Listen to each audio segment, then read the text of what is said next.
I know what you did. All right, everybody.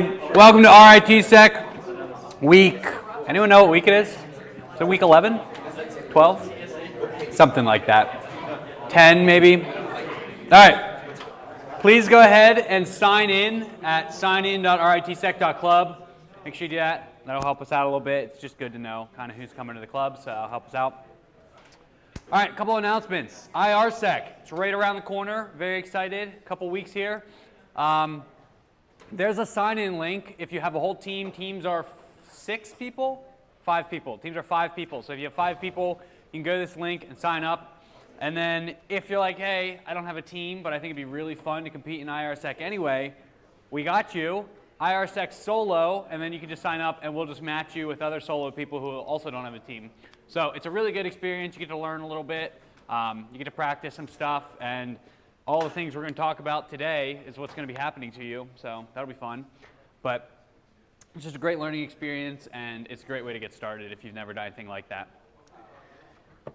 If you like to have fun, there's a Hack Fortress night at 7 p.m. on Monday. This is Matt. Are you hosting this? Alrighty, so give it up for Matt. Do you have anything to say about it? I have so many questions. Go up there and answer. All right, we have questions. What's up? Oh, there we go. So it looks like we're doing a Hack Fortress night Monday to prepare for ShmooCon. What's Hack Fortress? Hack Fortress is a competition at ShmooCon where there's a TF2 team as well as a hacking team in which we basically just compete and have fun. We're going to take the crown this year. What do we really need a lot of? Good TF2 players. That's it. So come down and have some. That's a good question. Alumni, mostly. Are they good? Looks like it. Are the stakes high? I need to know about the stakes. Are they high? The stakes are pretty high. We can't lose to alumni anymore.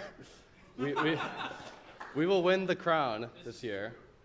We will bring the Stargate home. Pretty much. So, I don't know, be there, be square, have some fun. All right. Even if you don't know how to play Team Fortress 2, you get to be on the B squad, and that's still pretty fun. Yeah, we need people to practice B squad. Last time was my first time playing, and the B squad won every single round except for like one. So. Because B squad were the hackers. All right, ATT&CK. They need some help for setup and teardown. I don't know any details on this. Does someone from Next Hop or someone who's informed want to have anything? He was here.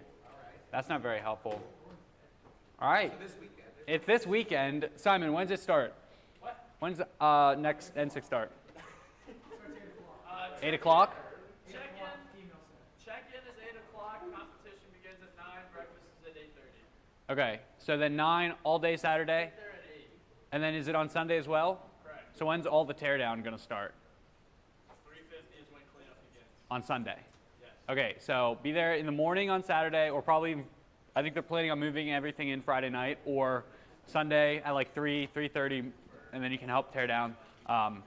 Next Hop, a lot of the people in the club are also part of our club, so they help us out with stuff, so it'd be cool to help them out with some stuff as well. So if you have some spare cycles, definitely go help them out. All right. We have a couple sponsors. So the sponsors allow us to do everything here for you. These are all our platinum sponsors.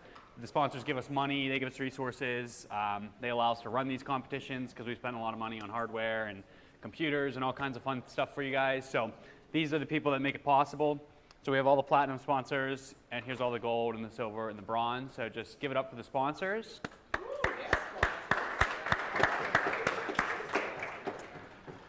All right. I don't know why this slide's here. No one will take credit for this slide, but it's in our slide deck, and I think it's promoting nominations for eBoard. I don't know. Why is it in here? What do you guys got? It's going to be full workplace, so who you guys got? Yo, I like the one on the left. All right. Yeah, he looks warm. All right. So if you want to follow along on these slides as we go through, you can pull this slide deck, week 10 slides at RITSEC.club, and you can just kind of follow along if you like to read some of that. All right. Today we're going to be talking about Linux offense. This is my favorite my favorite topic. As the chief of the red team, I think it's a lot of fun. It's pretty much what I've been doing for the past couple years. Move fast and break things on the last day. Hopefully on the last day. There's sometimes it may happen on day 1 or minute 0. You never know. Just a little visual representation of how blue team, red team competitions go for you guys. I appreciate that. All right. So there's a couple different types of offense when we're talking about computing security. So ones that you commonly hear, there's penetration testing, there's red teaming, and then there's like vulnerability assessment and compliance. No one really cares about vulnerability assessment and compliance. You just go down a checklist and see what's there, what's not there. So we're not going to talk about that at all. Penetration testing, you're testing the system. So you're given a machine and you got to find your way in, or you got to find misconfigurations or problems with that system to try and get in and then test that the system or the network or whatever you're going against is secure. You can also do it against, like, there's like software and stuff that technically sort of, I don't know if that counts as pen testing. Does software exploitation count as pen testing? Testing, yeah? Okay, so software also falls in. You're testing the system itself. Red teaming, and this is a very loose definition, and it varies depending on where you go, but kind of how we always consider red teaming around here is you're testing the blue team. So you're not testing the system. The system is probably secure or probably insecure, depending on what environment you're in or the competition, but instead we're testing the people that are trying to defend it. We're pushing their skills to the limit, trying to give them a good challenge so that they will learn from this. And that's like what you hear, like RITSEC and everything, the competitions we talk about, that's what these are doing. We're not really testing the system or the network. We already know the network. We know the layout. We're testing the blue teamers that are coming up to defend against us. All right, so pen testing, try and find lots of vulnerabilities, own as many things as possible, try and find everything wrong, and then show why they're wrong, like show the people, hey, this is why we don't configure something this way, this is how we get in through this, and then you write reports on what you found, and you try and articulate the information that, like, this is what you need to change, and this is how you need to fix it, and then you show that to the people that are going to go through and kind of fix the system or clean it up after you. You focus on vulnerabilities, outdated software, credentials, privileged users that shouldn't be there, or like maybe someone's logging in with domain admin when they shouldn't be, that kind of thing. Network misconfigurations, things that get more information about what's going on, like SNMP. Web app vulnerabilities, executing code or cross-site scripting, stealing cookies, that kind of stuff, things you shouldn't have. And then human vulnerabilities, so like phishing, plugging things in, getting someone to do something for you, tricking someone into believing you. All that kind of constitutes penetration testing. You're testing this whole system. Red teaming, our goal instead, we're going to do a lot of things to the system. We're going to make sure they can't lock us out. We're going to try not to get caught. We're going to try to be a little sneaky. And then we're going to write reports on what wasn't found. So in this way, it's not necessarily like, hey, do this to make your system better. It's, hey, go look in this spot next time. Or maybe you should be reading the log files. Or if your SIM was checking for this, you would have been able to catch this attack instead. So we're testing the blue team here. In this, we always kind of focus on having a way back in. You never want to lose access to the box. You want to misconfigure things to allow you to get in through that. So like that's part of getting a way back in, is just making another back door for you to get in through. And then sometimes you like to mess with the blue team. Although this is more for competitions. In real life, you don't really want to be like sending dancing bananas to the blue team, but it works in a competition and you can get away with that. All right. Couple more definitions here for you guys. Vulnerabilities, they are a weakness or a flaw that could allow an attacker to get in. It could be like a coding error, something very simple, like just, I don't know, using printf wrong or something, or misconfiguring a service to allow default logins, things like that, weak credentials. The exploit, that's a tool or an action to take advantage of an existing vulnerability. So when you hear vulnerability, a vulnerability by itself is not necessarily bad unless it has an exploit to, it's bad, but it's not terrible unless it has an exploit to go with it, because the exploit is really what allows you to get in and do stuff with that vulnerability. Metasploit modules, that's what these do. They take advantage of vulnerabilities and they exploit it to get code on the system, to give you a shell or something along those lines. And then there's a threat, and this is someone or something that means to cause you harm. And in this case, when we're talking about Linux offense, you are the threat. Your goal is to get in. Your goal is to do this. Your goal is to do whatever you need to do, test the blue team, test the red team, or test the SIM or the tools or whatever, but you are the threat in this situation. You are the one that's going to be using the vulnerabilities and exploits and such. In order to be a good threat, you do need to know your goal. If you don't know what your end goal is, you're not going to know what to do. So you need to know your goal as you go into this kind of stuff. All right, now we're going to get to the fun stuff. Linux has a ton of stuff just to mess with. There's some like really simple systems like cron and bash RC, just a file laying around that does something. And there's like really complex systems like system D, there's PAM, there's all kinds of different systems that are going on. But there's just a ton of things you can do wrong. It's easy to break a lot of things, but it's also easy to intentionally change things so that the red team has more access or more rights or more privileges than they originally should have. So one of the things we look to do is find legitimate things and then use them maliciously, use them against the system that we're trying to attack. But it's really easy to break things, so you just kind of have to be careful as you go through and test every single thing that you could possibly do. All right, so you've all probably seen this a billion times. This is the attack lifecycle. It's just a little mock-up. I think it was by Lockheed? I think Lockheed made this, yeah. So, Mandiant? Okay. Lockheed made it. Has the kill chain. Okay, so this is just like a classic visual of what's going on. So you do your recon on the box, you find some way in, you create a foothold, you escalate, try and become root or admin, look around the network some more, find another box, maintain persistence on that box, and just keep going through until you have as much of the network as possible, and you complete your mission. You steal the data, you do whatever you need to do. This is just like one visual representation of it, and there's a lot of different ways that this is theoretically talked about in the security community. Another one of this is the Mitre attack matrix. So the one thing that I really like about this is these are actual techniques. So like, whereas that little nice loop-de-loop you have going on there shows you what you need to do or tells you what you need to do, the Mitre attack matrix is like, oh yeah, if you drop something in the bash RC file, you get execution every time a user logs in. And it's more like hands-on, it's more showing you exactly what you need to do. And if you go to these links here, it's really cool. If you're following along in the slides, I highly recommend just checking out the Mitre attack matrix. It's really interesting. Some of it's really simple, some of it's a little more complex, some of it is like theorized and not actual, here's commands, how to do this, but it's really interesting stuff. And then the second link, this is called the Atomic Red Team. It is someone who went along to the attack matrix and they basically wrote code to do it for everything. So they have code for Linux, code for Windows on how to implement these different techniques that are laid out in the attack matrix. So it's really interesting, but it's a great resource if you're like, I have no idea how to get started. Persistence, I don't even know what that is. Go here and you can find some good examples for Linux and Windows. All right, so a comprehensive list of all the things that are on the Mitre attack matrix. Initial access, how do you get into the system? Execution, these are just ways to run code on the system. Persistence, these are kind of like a way back in. Maybe they kicked out one thing, you have a persistence mechanism to get back in. Privilege escalation, make your user someone like of a higher power than that you currently are. Defense evasion, don't get caught. Credential access, stealing passwords and usernames and tokens, that kind of stuff. Discovery, finding more boxes on the network. Lateral movement, moving to the other boxes that you found on the network. Collection, stealing data, databases, emails, anything that you're trying to get. Exfiltration, once you've found and collected all that information, how do you get it off the network without being found, right? How do you get it through their traffic so that they can't find you? And then command and control, this is to remotely administer the systems, remotely run commands on the vulnerable targets and to get them to do stuff for you. So these are like, that's just a comprehensive list, and basically everything that falls into this domain can be categorized in one of these areas. But it's just kind of good, just keep that in the back of your mind, and I highly recommend checking out the Mitre attack matrix. It's really interesting. All right, so we're gonna go on red teaming, and then later we're gonna hit up some penetration testing, and we'll show you guys some different techniques for each of this. So remember all those techniques I just talked about? We're gonna throw away some of them, because in red teaming, we don't actually care about a lot of them.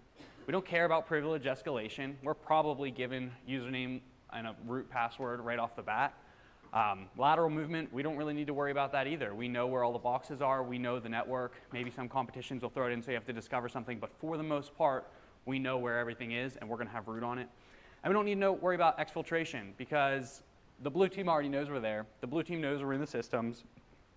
We don't need to worry about like getting caught because they know we're there. So it'd be weird if we weren't there or if they didn't catch something. So we just exfil all we want. We just shove data out into random post requests or whatever. It doesn't matter. There's no sims to catch us really, and if there is, then that's part of the competition and good for the blue team. But we're not really worried about this.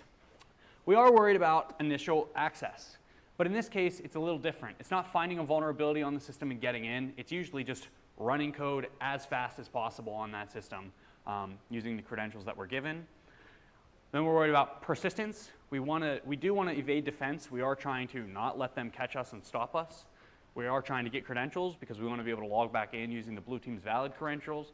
And we're trying to do command and control. A lot of command and control, because we always want to have a way to make your box do things for us. If we can control your computer, then we can do whatever we want on it. So we are always trying to to make sure we never lose control of your computer. And then collection. This is sometimes focused on, but not so much, but gathering data and discovery.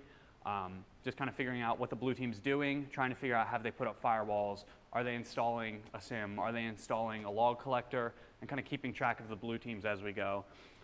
But that's less of a focus, and it's very hard to do, so we're trying to get better at that as a red team, especially from RIT's perspective. All right, different techniques that we have. Preparation. This is the most critical. This is just the #1 thing to do as red team. People always come in. Who's here sort of CDT? There's a class here? Yeah, so I was in CDT last year, and I'm helping out with the class this year. And people are always like, oh, we get to red team. And then they come to red team, and then by the end of the first day, they've been kicked out. The blue teams have changed all their passwords. They found their beacon, and they killed it. They put up a firewall, and they're out. And then people are always like, oh no, like, how do I get back in? Or this is unfair, or like, the blue team did their job, and then they're mad about it. Like, you didn't prepare, right? You did not put enough effort into it. You did not know what was happening. You did not write your scripts well. You did not go through everything that you need to go through in order to be an effective red team. The #1 thing you can do is prepare. If you don't know what you're doing, you're not going to be effective at what you're doing. So studying the topology or the packet, whatever information you possibly know about that network, you want to have it down. You want to have it memorized like the back of your hand. You want to be able to access any of these boxes. You want to have software written out and tested. That's the big thing, tested. That's something that we often skip. You want to have it tested out for each phase. So like at the initial deployment, you want to have software ready to go just to start running things on all the boxes. You want to talk to the, whoever's in charge, the white team, gray team, black team, whatever. Ask them a lot of questions. Figure out as much as you can. Organize your team. Everyone needs to know what they're doing. You don't want everyone focusing on one thing and then just leaving other things completely untouched and out of focus, and then something just completely gets skipped over. You want to communicate. This is honestly just really good with all members, like red, blue, white team, everything. You want to communicate, know your role, point a leader, that kind of stuff. But really for a red team, you're not going to be an effective red teamer if you don't have your preparation down, if you don't have your team layout. Ben? One thing about the blue team packet, I love reading it because I always put backdoor users in there and say the themes of vendors, I'm going to add Iron Man on the account, right? Because that's going to be an account that you're going to see. When you first get there, you can't really tell what's valid versus my users. So think about that when you're reading the blue team packet, what is red team as well. Yep. And we're going to talk about later for penetration testing, there's like a whole recon stage. This is recon, it's just different recon, right? Instead of doing nmap scans and learning about it from a blind standpoint, we're using different sources of information to figure out everything that we know. All right, the next thing we want to do is we want to do deployment. Because we've done our preparation really well and we've read the packets and we've focused on everything, we know the IP layout, we know the default credentials, we know the operating systems they have. It is all about speed at this point. We want to get that code running before the blue team finishes typing in their password. Before they change that password, before they put up a firewall, it doesn't matter. We want to have our stuff already executed over there. Really, we're just trying to mass deploy things that are pre-written. And notice I said pre-written. Again, that goes back to the preparation. If you don't have it written beforehand, within 5 minutes, you should have changed your password and set up a firewall, and then there's nothing we can do. So if we have everything written beforehand, we anticipate what the blue team is going to do, and we run all this stuff, then we run it at minute 0, and we should have their entire system owned before we even pass the first 10 minutes of the competition. So deployment is very, very important, and if you don't catch this very critical time window, you will be locked out very quickly. All right, there's a lot of different tools for deployment, and each person likes to do it differently. Speaking from the RIT red team, I can say we've tried all of these things, and we've learned from a lot of these different things. Ansible, not recommended. Everyone knows what Ansible is? Does anyone not know what Ansible is? Raise your hand. All right, so Ansible is a tool for system administration. So you basically write code, and it turns it into actions on remote boxes. So it's made for system administrators. Instead of logging into a box and installing a mail server, they just run their Ansible, and the Ansible will install the mail server for you. is really good. It's very stable, very well documented. But because it is so stable and well documented and thorough, it is very slow. And it's very good for system administration, but not for red teaming. So does that mean if I want my thing to be really fast, I should just not document it? No, that is not what that means. But yeah, so Ansible focuses a lot on like stability, and it does this thing called fact checking, where it basically learns everything about your system, and that takes like 2 minutes, and then it's like, okay, we could have just ran this program already, but that's not what Ansible's goal is. Its goal is not to be red team, so it can do it, but it's not ideal for this. Then we come later on down the list. We have Metasploit, fast, easy to use, supports everything, and that is not fast because it has a lack of documentation. It's no correlation there, Sean. But yeah, there's no documentation. It's not really lightweight. It's made more for exploitation, but you can tweak it, and you can write plugins and modules for it to make it really effective at dropping binaries and running programs right off the bat. It's just a little more work, and you're going to be digging through the weeds of the source code because there is no documentation for it. So that's another really interesting technique. There's Fabric. Anyone here heard of Fabric? I've talked about this before here. I think it's a really interesting Python library. What it does is it allows you to basically take Ansible but do it faster and all over SSH. So it's only for Linux, unfortunately, but it is really, really good. It's very fast. It's Python, so it's like write in English basically to execute this code on other systems. It's really cool, but it had a couple weird issues that we kind of didn't like. So then the RIT red team came along and we wrote this thing called detcord. And it basically just took out all the extra stuff and just focused on the core essentials of what we needed from Fabric. What's up? When is that program going to be ported to Windows? As soon as Windows has a great protocol for remotely administrating things that's not WMI. because getting WMI to work is awful. What's up, Ben? OpenSSH is being supported. I cannot wait. OpenSSH will be amazing. Yeah. So the problem with detcord is it was written at mostly 4 in the morning, so things just kind of break. Jack just recently was like, hey, sudo doesn't work. And I was like, oh no, because sudo updated, so now I got to go back and fix that. But that's just another alternative if you want to check that out. And then we have the most classic red team deployment method ever. Use SSH and bash, or psexec, or WMI, remote desktop, whatever you have right off the bat, and we call that the manual deploy. And That's what actually works. That's a timeless thing. Even when we had all those fancy Ansible scripts for ISTS, there was a couple things that we were just SSHing in to fix at the last minute. The manual deploy, it's solid. It works 100% of the time. The problem is it is very, very, very slow, and you have to do every single box. And you can kind of script it, but it's not very good. And when you have like 10 teams of 12 boxes, you got a lot of stuff right there. You got 120 boxes. You are not going to hit that 5-minute window we talked about in the scale of the entire network. So manual deploy, don't do it.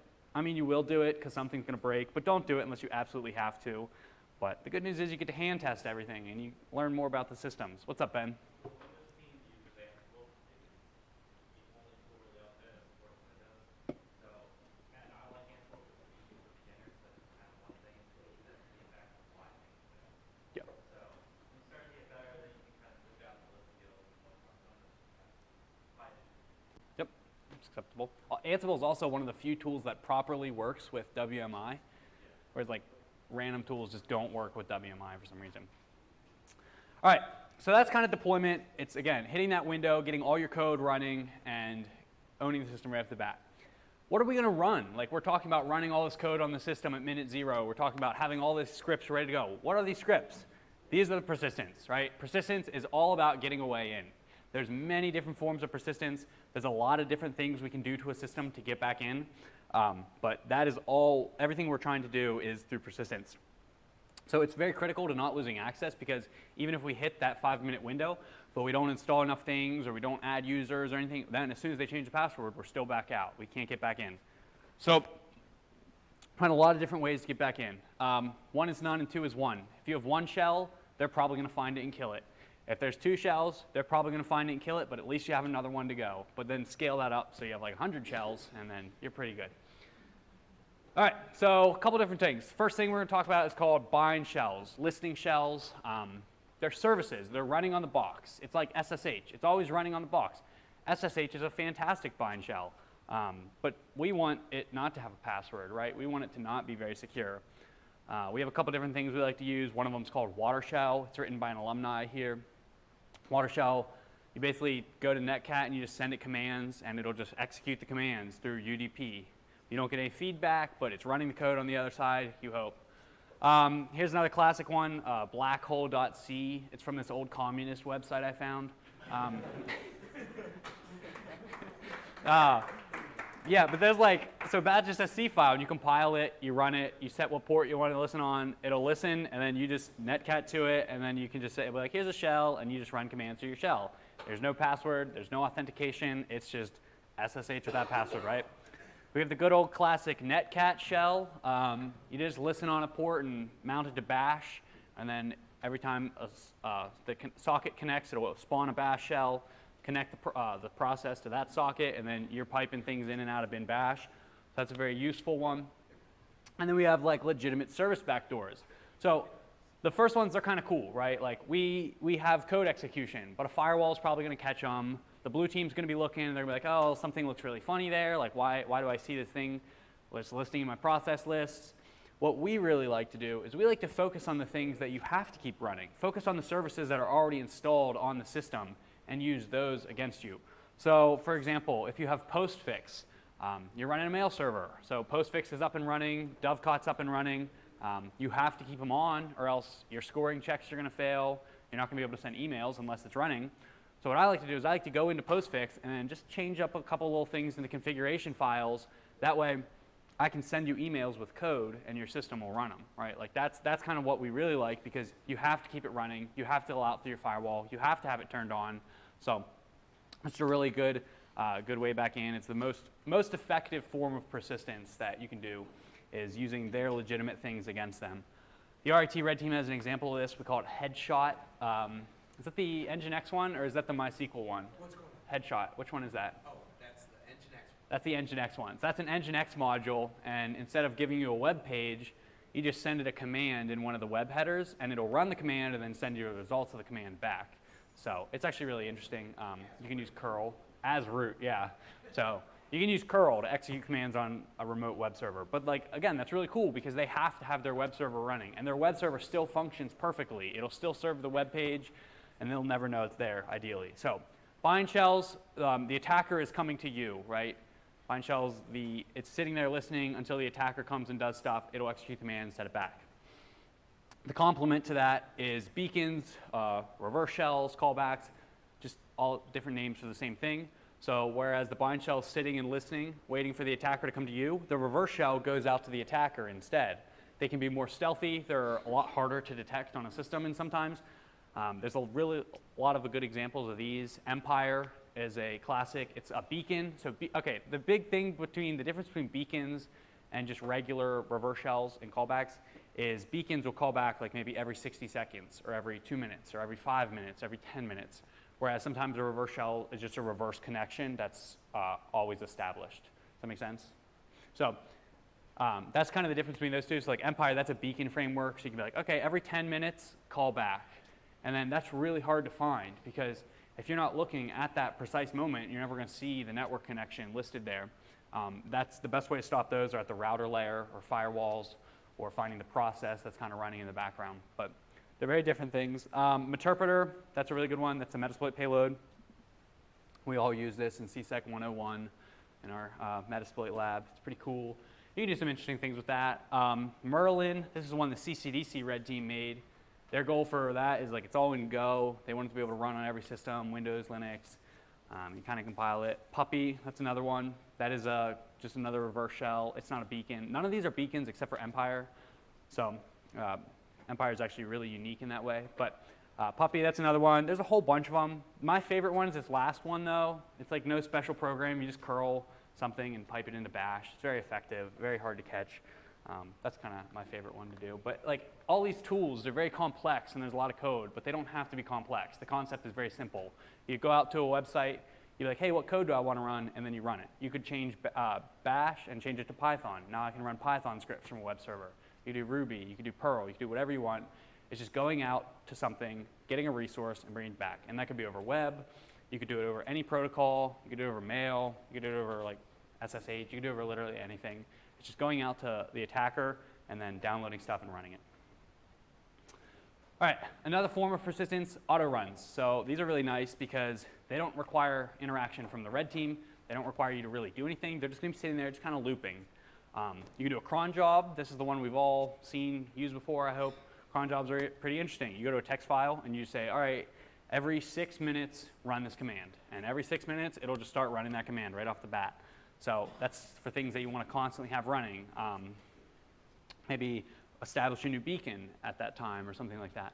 On Windows, there's task scheduler. I don't know why that's in here. We're Linux week. My bad. Bash RCM profile. Every time a user logs in, that's what's going to happen. You're going to have services, systemd services, or sysvinit services. That's just code that's running, and you can tell them to auto start. So if they're killed, restart, or start every 30 seconds. You can do a lot with them.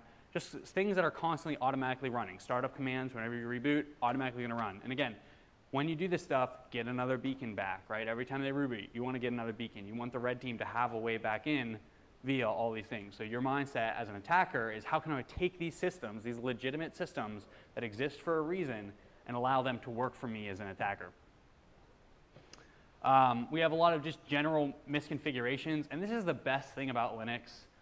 Windows guys, they have it really hard because Linux, there's just random text files, and you just modify them, and they just do stuff for you. And it's really nice, and like you can just use Vim and just, you can entirely destroy a system using only Vim, and I think that's the most beautiful thing. So some classics, web shells. There's like the China chopper. Anyone ever heard of the China chopper? It's like a one line. It's like what, like 30 characters maybe? It's a web shell. It's like 30 characters, right? You just put that in a web directory, enable PHP, and boom, you have a shell in the system. SSH misconfiguration, SSH keys, allow root logon, so keys, then you don't even need a password. If they never catch the key, you just log right in without a password each time. Root login, make sure, again, you always want to be able to log in as root, so that's just a convenient thing. This is Windows again. I forgot to clean these slides, I'm sorry. There's a PAM backdoor, that's really convenient. Anyone know, can someone just give me a TLDR on what PAM is? Open authentication system for Linux. That's not the password. Okay, so it's not the password file, it's an open authentication system. Do you know what PAM stands for? Pluggable authentication. Pluggable authentication modules. And the key word there is pluggable, because when something is pluggable, it means you can write plugins for it. So if you have this very pluggable system that's easily configured and you can write plugins for it, then Red Team, we just want to write plugins for it, right? Except instead of actually checking the password, like that's a lot of hard work and you have to do that right. We just let everyone in, right? So why not just write a pluggable module that says, hey, can I get in? Yes, and then that works. So you can do some crazy things with PAM. Again, using only Vim, you can make it so there's no password. Any password works. Any user can log in. Or you can gotta get and make actual modules that are a lot harder to find. But that's just kind of an interesting thing. Add users, make them sudoable.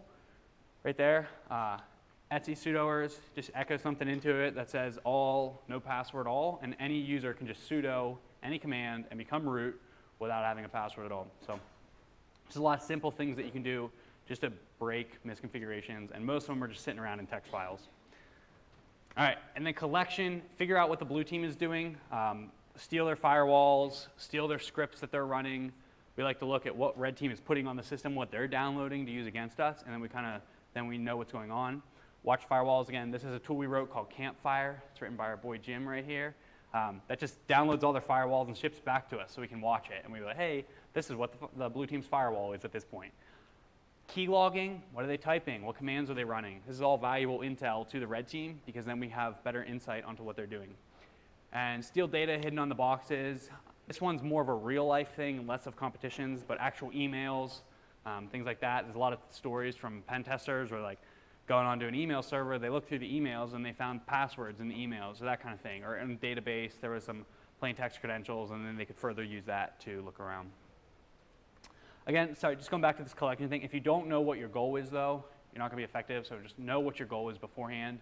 For most of our stuff, our goal is to just stop blue team, so we're not worried about stealing data or anything, but if your goal is to steal data, you have to know that beforehand and then set up everything in a way that you can't steal that.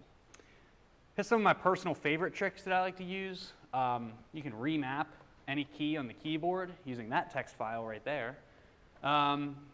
You can export the thing called prompt command, and every time you hit enter in a shell, it runs that command. So that's a really useful one for like IP tables, right? Every time you hit enter, just flush the firewall. You can make the computer just beep, and that's not through a speaker, that's through the motherboard. The problem with that is most of the stuff we do is in VMs, so you can't beep through the VM to the hypervisor. But if they're on a hardware, you can make it beep. You can kernel panic the system. It'll just crash by using 2 echo commands right there. This one's really fun.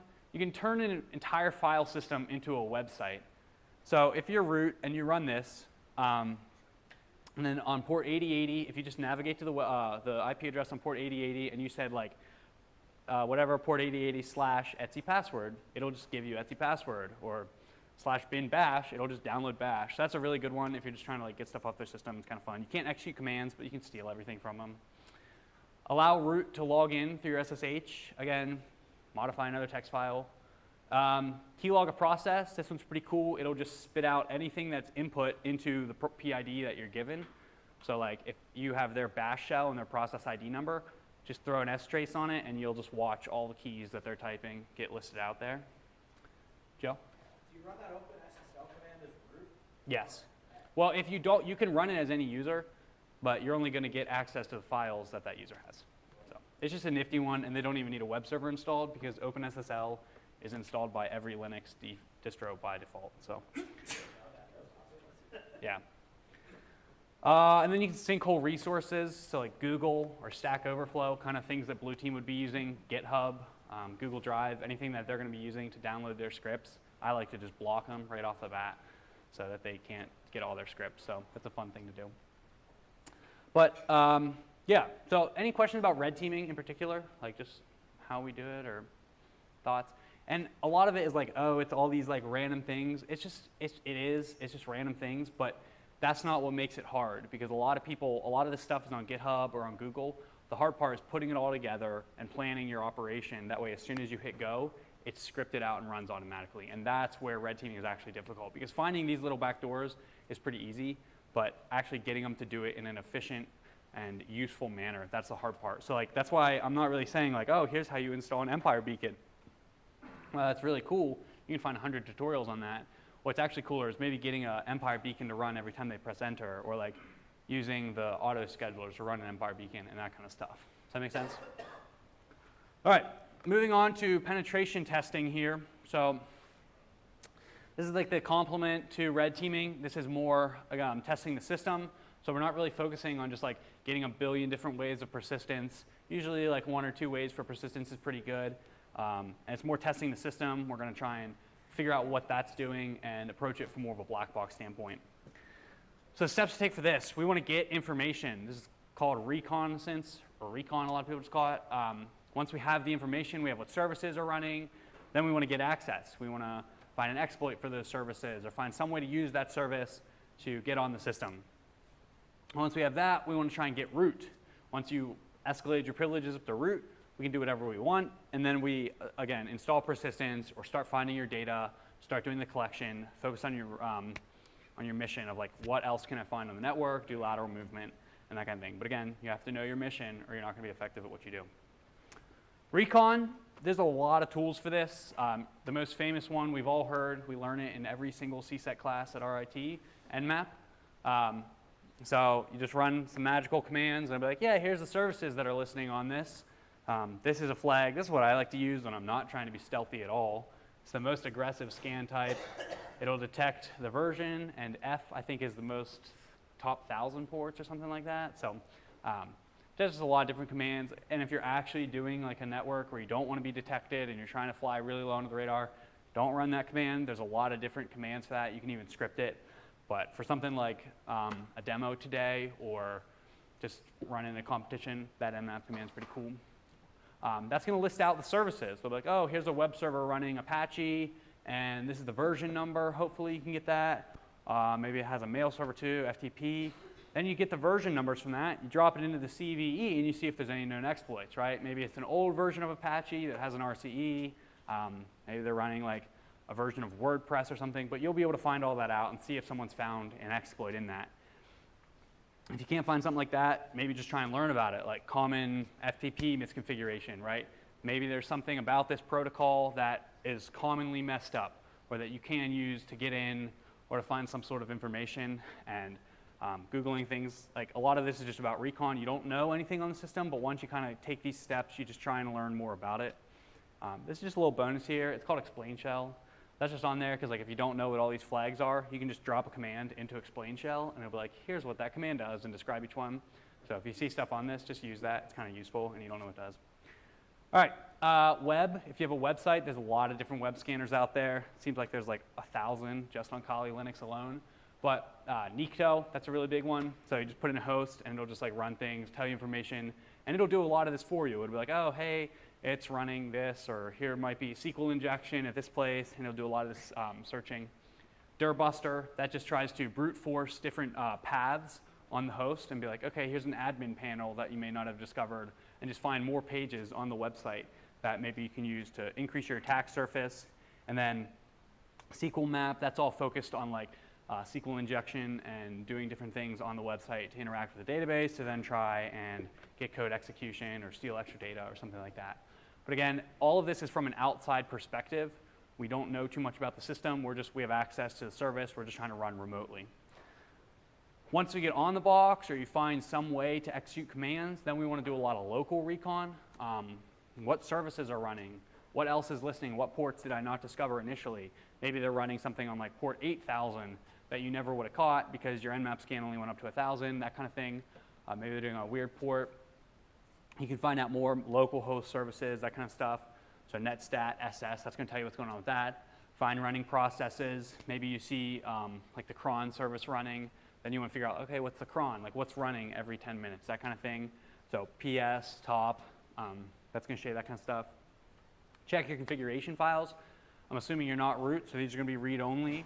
So you're just trying to find more information about the system, right? You want to know, like, okay, we know VSFTPD is running. What's in the VSFTPD conf?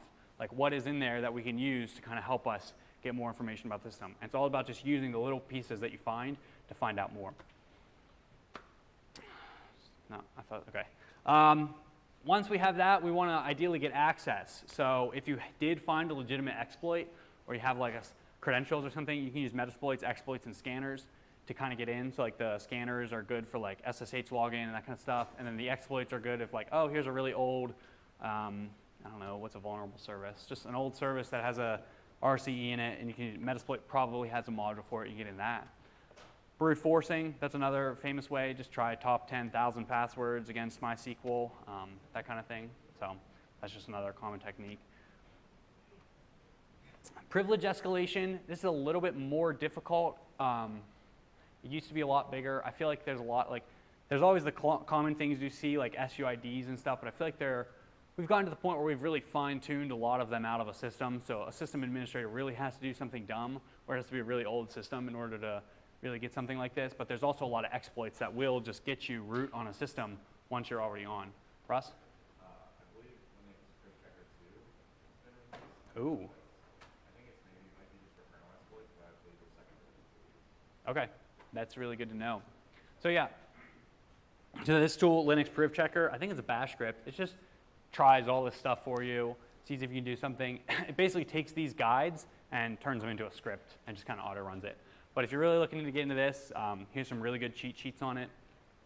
And then yeah, check out Linux Priv Checker and Linux Priv Checker 2 apparently. The common techniques that you're going to read about here is find SUID binaries.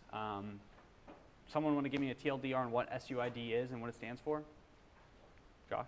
Run a script as the user who owns the script, not as the user who owns the script. Yep. So it's set user ID. So like he said, oh, okay. It doesn't work on scripts. It only works on binaries. Yep, that's true. Yeah, so it's not scripts, it's for executables. But if an executable is marked as set UID by a user, then whenever anyone runs that, if they have permissions to access it, it'll be run as the user that set the SUID bit, not the user that is running it. So, for example, if by default you run who am I, it's going to run who am I as your username, and you'll see, okay, you are Micah in this case. But if you make who am I root, I'm not sure if this actually works on who am I, but like there's a lot of different binaries that are really weird nowadays with how SUID works. It doesn't even work sometimes. But for example, like theoretically, if you set UID as a root, the who am I binary, even though I'm Micah, when I call who am I, it's going to be running as root, and it'll be like, oh, you're root, right? Because the binary itself is running as root, not as Micah, because this has been set. And it sounds really bad, and you're like, why would this even exist? There are a lot of use cases where this does exist. Back in like a couple years ago, you couldn't use ping or certain features of ping unless you had root permissions because it needed to access raw sockets, and I don't think you can open up raw sockets unless you're a root user. So there was a lot of like really interesting things that had to be done until they put it in the kernel now. So again, you see SUID going away a lot because they've really tried to be like, hey, let's not have things running as root if you're another user, because that's bad. It is. But there is different reasons where you would need something like this. For example, SU, the SU where you can sign in, or sudo where you can run commands as root, it has to be root. Because even if you're Micah, it can never execute commands as root unless the sudo binary is running as root. Does that make sense? So there's valid reasons for this, but the attack space is getting a lot smaller. But what you want to do is you want to see if you can get them to execute a command or give you root. One of the classic ones is like nano. So if nano is SUID, then when you call nano on a file, it will be reading and writing to that file as root, which means you can read and write any file on the system. So if you're Micah and you can use nano as root, then you modify etc sudoers to say, hey, Micah can now log in as root, and now Micah can become root. Does that make sense? Any questions? You can find a lot of guides on this. It's pretty interesting.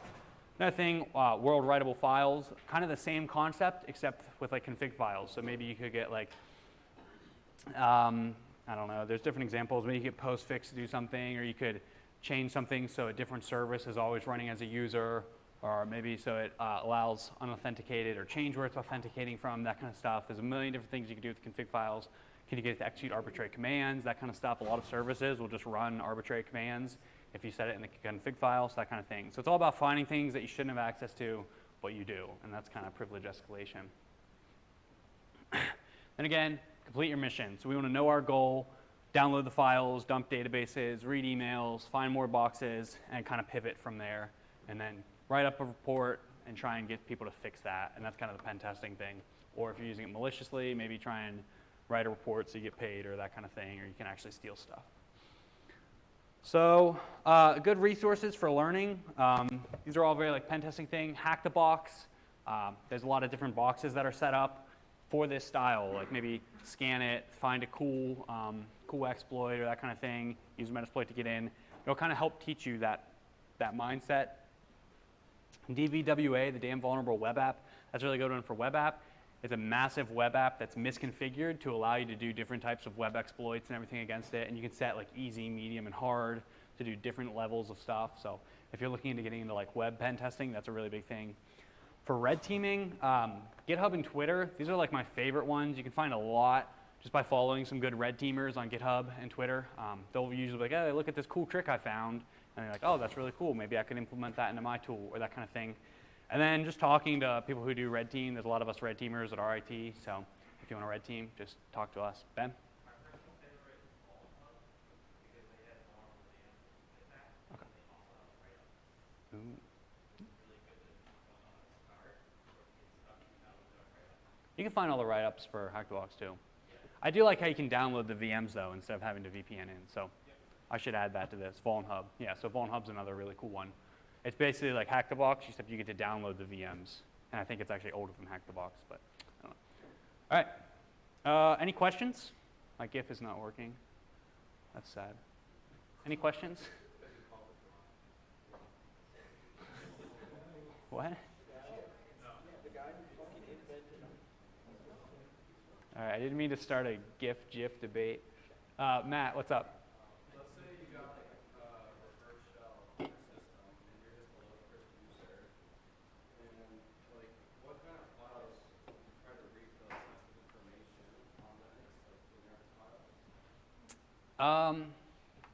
If you're a low priv user, so like let's say you got the reverse shell through like a web app, right? So you're going to be running as www data or like Apache or whatever. The only thing you're really going to be able to read is other web stuff, or maybe like some global configurations. Like you can read, I could be wrong, you can read Etsy password as any user. So you can get a list of all the usernames, and then maybe you could use that to increase, like maybe brute force some of those, find out something like that. You can read global configurations, so like SSH. So maybe they, if there's directories, maybe different home page or home directories will have files laying around in them that you can read, that kind of stuff.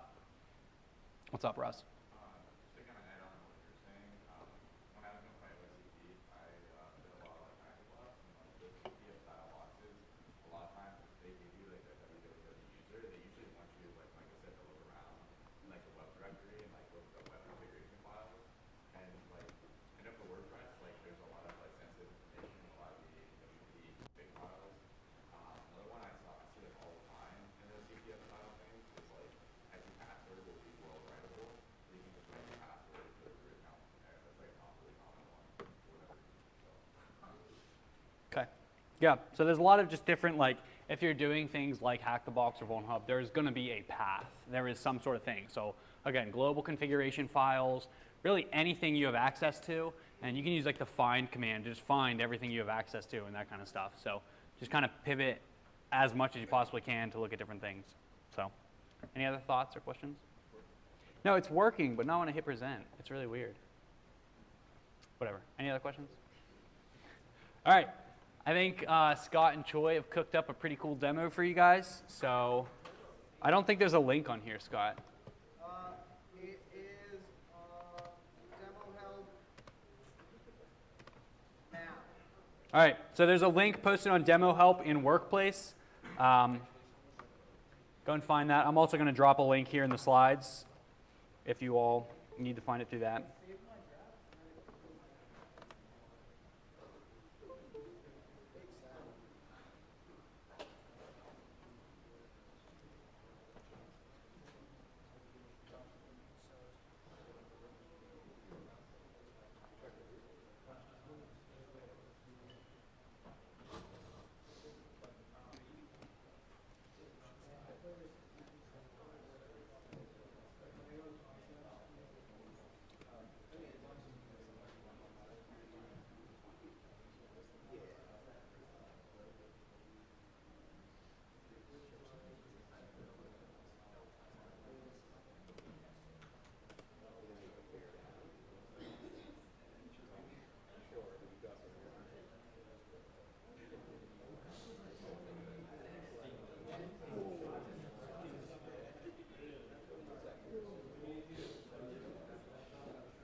Does anyone have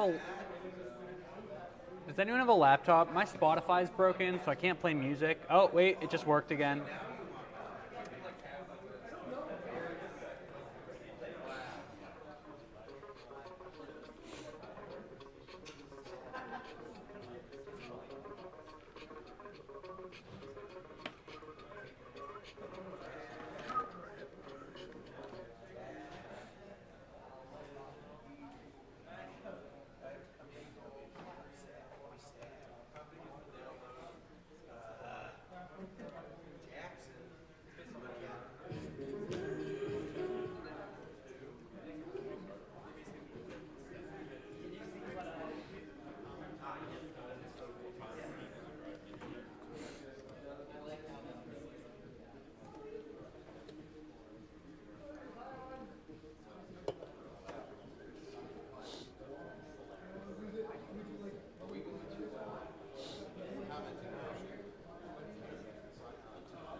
Hey, Jack.